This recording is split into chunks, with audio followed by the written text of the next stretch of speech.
अब बात माघ मेले में हो रही सियासत की। 11 दिन से अपने शिविर के बाहर धरने पर बैठे स्वामी अविमुक्तेश्वरानंद माघ पूर्णिमा से पहले ही बिना स्नान किए आज अपना तंबू खाली करके काशी वापस चले गए।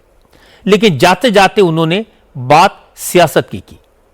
कल तक स्वामी जी कह रहे थे कि जब तक प्रयागराज का प्रशासन उन्हें सम्मान के साथ संगम में स्नान करने से नहीं ले जाता तब तक वो शिविर के बाहर धरने पर बैठे रहेंगे।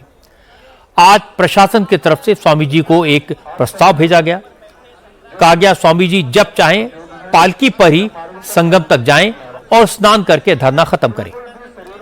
प्रशासन ने यहां तक कह दिया कि जिन अधिकारियों से स्वामी जी खफा हैं वो अफसर स्वामी जी को खुद स्नान के लिए संगम तक ले जाएंगे। फूलों की बारिश भी की जाएगी। लेकिन इस पर भी अविमुक्तेश्वरानंद नहीं माने। उन्होंने कहा अब स्नान करके क्या करेंगे, अपमान तो हो गया। प्रशासन ने माफी भी नहीं मांगी, इसलिए वो ये प्रस्ताव स्वीकार नहीं करते। बिना स्नान के ही वो वापस जा रहे हैं। लेकिन जाते जाते स्वामी जी सियासी रंग में आए। उन्होंने योगी आदित्यनाथ और बीजेपी पर हमला किया। बीजेपी को सनातन विरोधी बता दिया। कहा इस सनातन विरोधियों के खिलाफ उनका संघर्ष खत्म नहीं हुआ है। काशी जाकर वो रणनीति बनाएंगे और उसके बाद फिर मैदान में उतरेंगे। यहाँ से आए थे स्नान के लिए, शिविर से निकले थे स्नान के लिए, और अगर बिना स्नान किए जा रहे हैं तो जहाँ तक सम्मान अपमान का प्रश्न है वो तो एक तरफ छोड़ दो। किसी सन्यासी का क्या कोई मान करेगा, क्या कोई अपमान करेगा?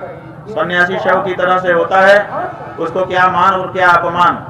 कोई आकर के उसके ऊपर रेशमी शाल उठा दे तो प्रसन्न नहीं होता, कोई आकर के वो शाल उठा ले तो वो अप्रसन्न नहीं होता।